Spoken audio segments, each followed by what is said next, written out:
Hi. ഇനി നമുക്ക് ഇന്ന് നോക്കാനുള്ളത് പഞ്ചവത്സര പദ്ധതികൾ. നമ്മൾ ആദ്യം പഞ്ചവത്സര പദ്ധതികൾ നോക്കിയിട്ടുണ്ടായിരുന്നു. അതിന്റെ പാർട്ട് 2 ആണ് ഇന്ന് പഠിക്കാനായിട്ടുള്ളത്. ഓക്കെ, അന്ന് കംപ്ലീറ്റ് ആയിട്ടില്ലല്ലോ.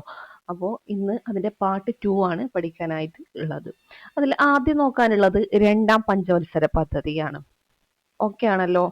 എല്ലാവരും ശ്രദ്ധിച്ച് കേൾക്കുക, നന്നായിട്ട് പഠിക്കുക. ഇനി ഇതിനായിട്ടൊരു സമയം വീണ്ടും മാറ്റി വെക്കേണ്ടതായിട്ട് വരാതിരിക്കാനായിട്ട് ശ്രമിക്കുക. അതായത് നന്നായിട്ട് ഇപ്പോൾ തന്നെ പഠിച്ചു പോവുക. പിന്നീട് റിവൈസ് ചെയ്യൽ എന്തായാലും നിർബന്ധമാണ്.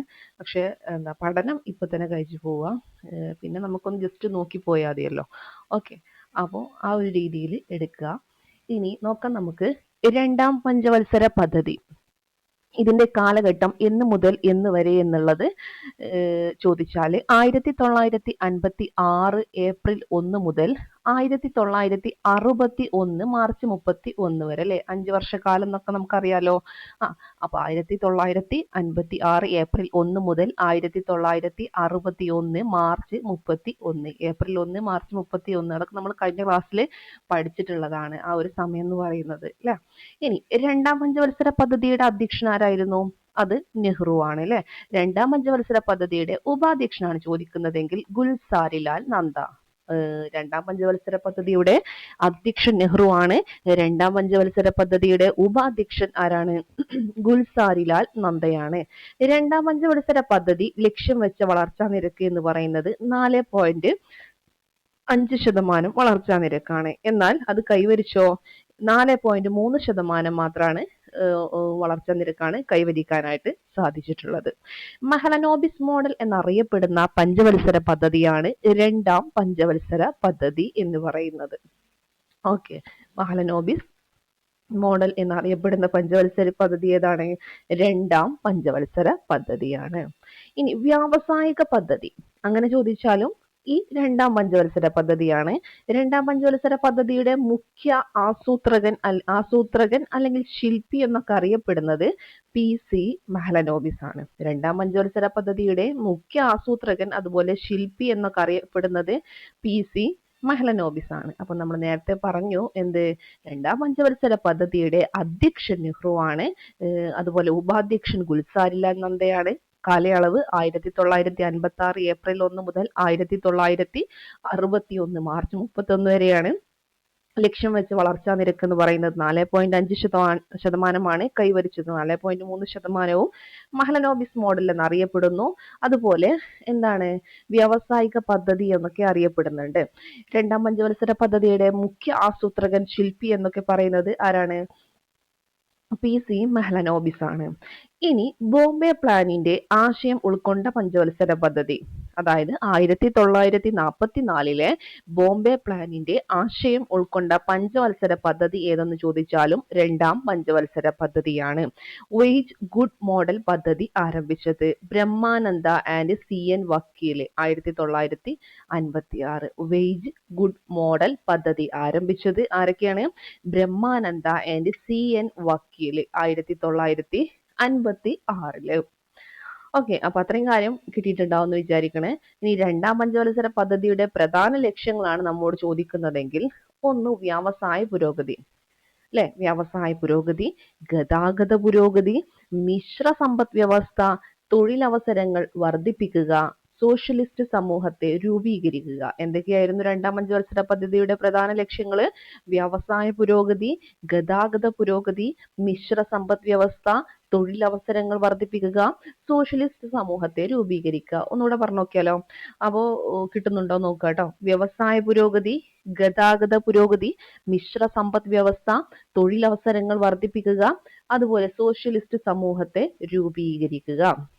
1955 INC-യുടെ ആവടി സമ്മേളനത്തിലാണ് അത് ഇതായിട്ടുള്ളത് കേട്ടോ, സോഷ്യലിസ്റ്റ് സമൂഹത്തെ രൂപീകരിക്കല്.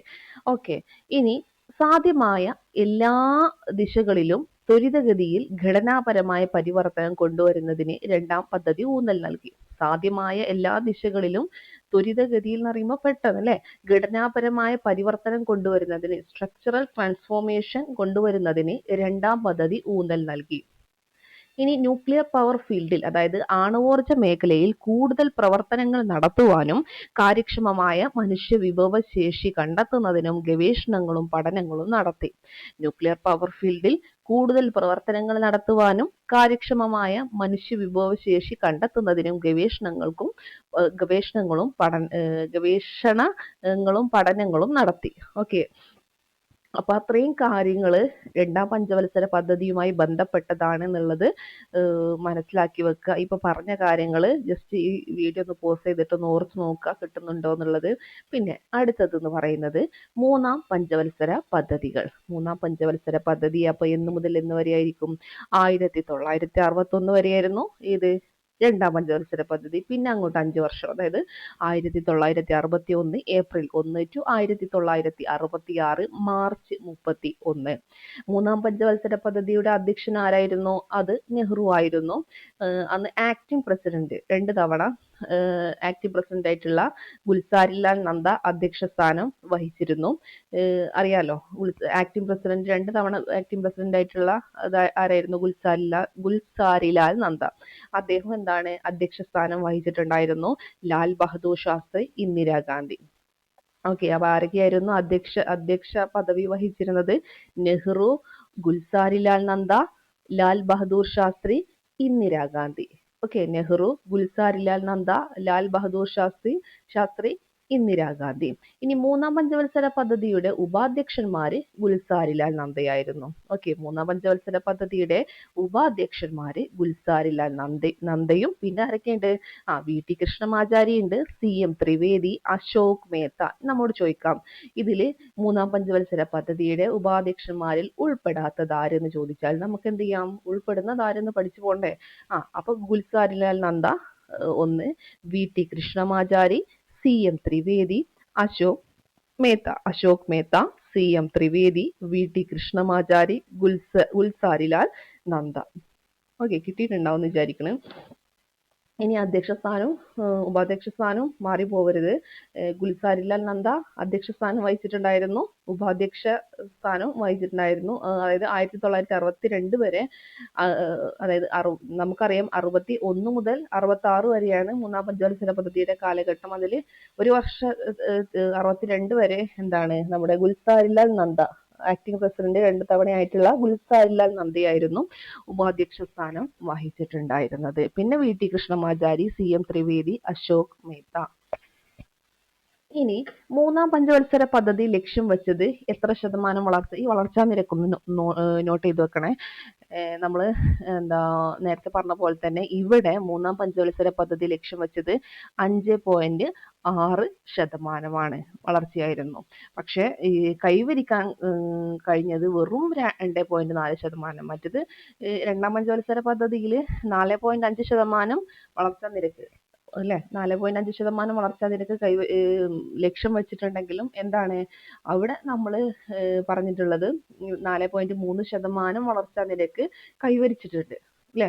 അപ്പൊ അത്രയും കൈവരിക്കാൻ കഴിഞ്ഞിട്ടുണ്ട്. പക്ഷെ ഇപ്പൊ നമ്മൾ പറഞ്ഞ മൂന്നാം പഞ്ചവത്സര പദ്ധതിയിൽ നമുക്ക് എന്ത് ചെയ്യാൻ പറ്റിയിട്ടില്ല? 5.6% വളർച്ചാ നിരക്ക് ലക്ഷ്യം വെച്ചിട്ടുണ്ടെങ്കിലും 2.4% മാത്രമായിരുന്നു ഇതിൽ നമുക്ക് കൈവരിക്കാൻ സാധിച്ചത്. ഓക്കെ, അപ്പൊ നമ്മൾ ഫസ്റ്റ് വീഡിയോയിൽ നമ്മൾ പറഞ്ഞിട്ടുണ്ടായിരുന്നു, ഏറ്റവും പരാജയപ്പെട്ട പഞ്ചവത്സര പദ്ധതി, നെഗറ്റീവ് വളർച്ചാ നിരക്ക് കൈവരിച്ച പഞ്ചവത്സര പദ്ധതി എന്നൊക്കെ അറിയപ്പെടുന്നത് മൂന്നാം പഞ്ചവത്സര പദ്ധതി ആണെന്നുള്ളത് അല്ലെ.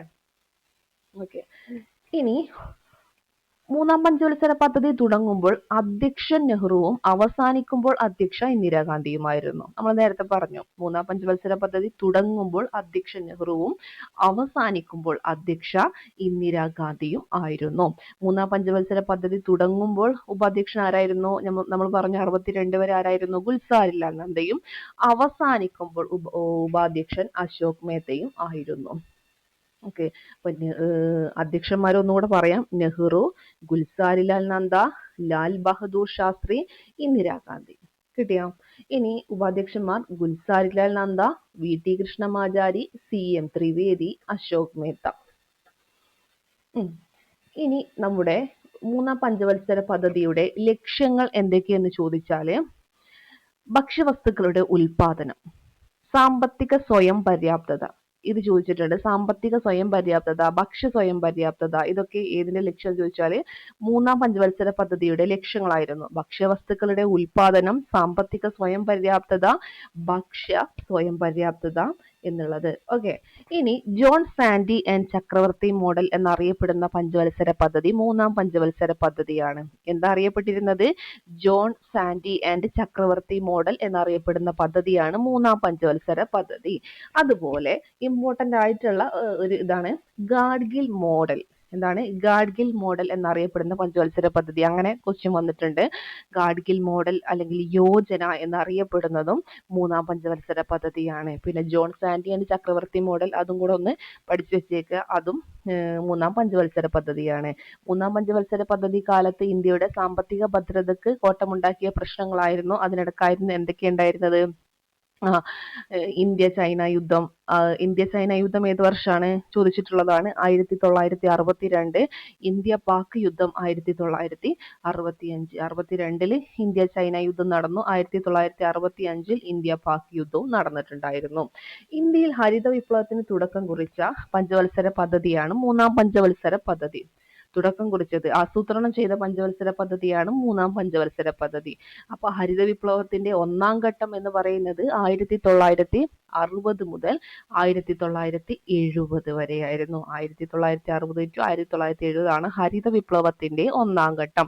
രണ്ടാം ഘട്ടം എന്ന് പറയുന്നത് നെക്സ്റ്റ് 10, അതായത് 1970 to 1980, ആ ഒരു ഘട്ടത്തിലാണ് ഹരിത വിപ്ലവത്തിന്റെ രണ്ടാം ഘട്ടം. 1960, 1970 ഒന്നാം ഘട്ടവും ഹരിത വിപ്ലവത്തിന്റെ രണ്ടാം ഘട്ടം. ഹരിത വിപ്ലവത്തിന്റെ രണ്ടാം ഘട്ടം 1970, 1980. അത്യുൽപാദന ശേഷിയുള്ള വിത്തിനങ്ങൾ വഴി കാർഷിക മേഖലയുടെ ആയിരുന്നു ഈ ഹരിത വിപ്ലവത്തിന്റെ ലക്ഷ്യം. എന്താ ലക്ഷ്യം? അത്യുൽപാദന ശേഷിയുള്ള വിത്തിനങ്ങൾ വഴി കാർഷിക മേഖലയുടെ പുരോഗതി. ഇന്ത്യൻ ഹരിത വിപ്ലവത്തിന്റെ പിതാവ് എന്നറിയപ്പെടുന്നത് ഡോക്ടർ MS സ്വാമിനാഥനാണ്. ഒരുപാട് തവണ ചോദിച്ചിട്ടുള്ള ഒരു ക്വസ്റ്റ്യൻ ആണ്. ഇന്ത്യൻ ഹരിത വിപ്ലവത്തിന്റെ പിതാവ് ഡോക്ടർ MS സ്വാമിനാഥൻ. ഇന്ത്യൻ ധവള വിപ്ലവത്തിന്റെ പിതാവ് ആരാ? അതും ചോദിച്ചിട്ടുള്ളതാണ്. ആരാണ്? Varghese Kurian. I too had a dream, an unfinished dream. എന്താണ്? I too had a dream എന്നുള്ളതും an unfinished dream എന്നുള്ളതും വർഗീസ് കുര്യന്റെ പുസ്തകങ്ങളാണ്. അതൊന്ന് ഓർത്തു വച്ചേക്കാട്ടോ. ഇനിയാണ് അത് കഴിഞ്ഞിട്ട് മൂന്നാം പഞ്ചവത്സര പദ്ധതി കഴിഞ്ഞിട്ട് 1966, 69 പ്ലാൻ ഹോളിഡേ വരുന്നത്. 1966, 69 പ്ലാൻ ഹോളിഡേ വരുന്നത്. ഇന്ത്യയിൽ പ്ലാൻ ഹോളിഡേ പ്രഖ്യാപിച്ചത് 1966. മൂന്നാം പഞ്ചവത്സര പദ്ധതിയുടെ പരാജയത്തെ തുടർന്ന് അല്ലെ, അന്ന് വൻ പരാജയമായിരുന്നു. അതായത് നെഗറ്റീവ് ഇതൊക്കെ ഉള്ള പദ്ധതിയാണെന്നൊക്കെ നമ്മൾ പറഞ്ഞു. അപ്പൊ മൂന്നാം പഞ്ചവത്സര പദ്ധതിയുടെ പരാജയത്തെ തുടർന്ന് വന്ന ഇതാണ് 1966 പ്ലാൻ ഹോളിഡേ പ്രഖ്യാപിച്ചു. ഇന്ത്യയിൽ പ്ലാൻ ഹോളിഡേയുടെ കാലഘട്ടം 66, 69. പ്ലാൻ ഹോളിഡേ പ്രഖ്യാപിച്ച് വാർഷിക പദ്ധതികൾ നടപ്പിലാക്കിയ പ്രധാനമന്ത്രി ഇന്ദിരാഗാന്ധിയാണ്. പ്ലാൻ ഹോളിഡേ പ്രഖ്യാപിച്ച് വാർഷിക പദ്ധതികൾ നടപ്പിലാക്കിയ പ്രധാനമന്ത്രി അത് ഇന്ദിരാഗാന്ധിയാണ്. ഹോളിഡേ പ്ലാൻ ഉൾപ്പെട്ട സാമ്പത്തിക വർഷങ്ങൾ 1966, 67, 67, 68, 69. അപ്പോൾ ഹോളിഡേ പ്ലാൻ ഉൾപ്പെട്ട സാമ്പത്തിക വർഷങ്ങൾ എത്രയായിരിക്കും നമുക്കറിയാം. പ്ലാൻ ഹോളിഡേയുടെ കാലഘട്ടം 1966, 69. അപ്പൊ 66, 67, 67, 68, 68, 69 അതാണ് പ്ലാൻ ഹോളിഡേ ഉൾപ്പെട്ട സാമ്പത്തിക വർഷങ്ങൾ എന്ന് പറയുന്നത്. അപ്പൊ നമ്മോട് ചോദിക്കുകയാണ്, പ്ലാൻ ഹോളിഡേ പ്രഖ്യാപിച്ച് വാർഷിക പദ്ധതികൾ നടപ്പിലാക്കിയ പ്രധാനമന്ത്രി ആരാ പറഞ്ഞേ? ഇന്ദിരാഗാന്ധിയാണ്. ഇനി മൂന്നാം പഞ്ചവത്സര പദ്ധതിക്കും നാലാം പഞ്ചവത്സര പദ്ധതിക്കും ഇടയിൽ വന്ന പദ്ധതിയാണ് പ്ലാൻ ഹോളിഡേ. ഓക്കെ, ഇന്ത്യയിൽ പഞ്ചവത്സര പദ്ധതികളുടെ ആദ്യ ഇടവേള എന്നൊക്കെ നമുക്ക് അറിയപ്പെടുന്നത് ഈ പ്ലാൻ ഹോളിഡേ ആണ്. ഇന്ത്യയിൽ ഹരിത വിപ്ലവം നടപ്പിലാക്കുന്നത് 1966, 67 മൂന്നാം പഞ്ചവത്സര പദ്ധതി സമയത്ത് ആസൂത്രണം ചെയ്യുകയും പ്ലാൻ ഹോളിഡേയിൽ നടപ്പിലാക്കുകയും ചെയ്തു. ഇന്ത്യയിൽ ഹരിത വിപ്ലവം നടപ്പാക്കുന്നത് എന്താണ്? 1966, 67 നമ്മൾ നേരത്തെ പറഞ്ഞല്ലോ ഹരിത വിപ്ലവത്തിന് എന്താ പറഞ്ഞത്? ഒന്നാം ഘട്ടം എന്ന് പറയുന്നത് 1960, 70 എന്നുള്ളത് നമ്മൾ പറഞ്ഞു. ഓക്കെ. ഇനി എന്താണ് പറഞ്ഞിട്ടുള്ളത്? ഇന്ത്യയിൽ ഹരിത വിപ്ലവം നടപ്പിലാക്കുന്നത് 66, 67 നടപ്പിലാക്കുകയും ചെയ്തു. മൂന്നാം പഞ്ചവത്സര പദ്ധതി സമയത്ത് ആസൂത്രണം ചെയ്യുകയും പ്ലാൻ ഹോളിഡേ നടപ്പിലാക്കുകയും ചെയ്തു. അശോക് മേത്ത ആയിരുന്നു ഹോളിഡേ പ്ലാനിന്റെ ആദ്യ ഉപാധ്യക്ഷൻ എന്ന് പറയുന്നത്. ഇതിന്റെ ആദ്യ ഉപാധ്യക്ഷൻ ആരായിരുന്നു? അശോക് മേത്ത. അശോക് മേത്തയെ തുടർന്ന് 1967 ഡോക്ടർ ഗാഡ്ഗിൽ ഉപാധ്യക്ഷനായി. അശോക് മേത്തയെ തുടർന്ന് 1967 ആര് ഉപാധ്യക്ഷനായി? ഡോക്ടർ ഗാഡ്ഗിൽ ഉപാധ്യക്ഷനായി. ഇന്ത്യൻ ആസൂത്രണത്തിന്റെ വിമർശകൻ എന്നറിയപ്പെടുന്നത് ഡോക്ടർ ഗാഡ്ഗിലാണ്. ഇന്ത്യൻ ആസൂത്രണത്തിന്റെ വിമർശകൻ എന്നറിയപ്പെടുന്നത് ഡോക്ടർ ഗാഡ്ഗിലാണ്. ഡോക്ടർ ഗാഡ്ഗിലിന്റെ നിർദ്ദേശപ്രകാരമാണ് 1967 സംസ്ഥാന ആസൂത്രണ കമ്മീഷൻ നിലവിൽ വന്നത്. ആരുടെ നിർദ്ദേശപ്രകാരമാണ് 1967 സംസ്ഥാന ആസൂത്രണ കമ്മീഷൻ നിലവിൽ വന്നത്? ഡോക്ടർ ഗാഡ്ഗിലിന്റെ നിർദ്ദേശപ്രകാരം. അതെന്താ അറിയപ്പെടുന്നത്? ഇന്ത്യൻ ആസൂത്രണത്തിന്റെ വിമർശകൻ. ഇന്ത്യൻ ആസൂത്രണത്തിന്റെ വിമർശകൻ എന്നറിയപ്പെടുന്നത് ഡോക്ടർ ഗാഡ്ഗിലാണ്. സംസ്ഥാന ആസൂത്രണ കമ്മീഷൻ ചെയർമാൻ എപ്പോഴും ആരായിരിക്കും? മുഖ്യമന്ത്രി ആയിരിക്കും. നോട്ട് ചെയ്യുക. സംസ്ഥാന ആസൂത്രണ കമ്മീഷൻ ചെയർമാൻ ആരായിരിക്കും? എപ്പോഴും മുഖ്യമന്ത്രി ആയിരിക്കും. ഓക്കെ. ഇത്രയും കാര്യങ്ങളാണ് ഇന്ന് നോക്കാനുള്ളത്. അപ്പോൾ ഇത് നല്ല ക്ലിയർ ആയിട്ട് പഠിക്കുക. പഠിച്ചു കഴിഞ്ഞതിന് ശേഷം ഇതിന്റെ പോൾ എക്സാം ലിക്ഷയുടെ ടെലഗ്രാം ചാനലിൽ ഉണ്ടാവും. അത് പോയി ഒന്ന് അറ്റൻഡ് ചെയ്ത് നോക്കുക. കിട്ടുന്നുണ്ടോ നോക്കുക. എന്ത് ചെയ്യുക? നന്നായിട്ട് പഠിക്കുക. അടുത്ത എക്സാം നമുക്ക് ഉള്ളതാണ് എന്ന രീതിയിൽ തന്നെ പഠിച്ച് മുന്നോട്ട് പോവുക. അപ്പം ശരി. Thank you.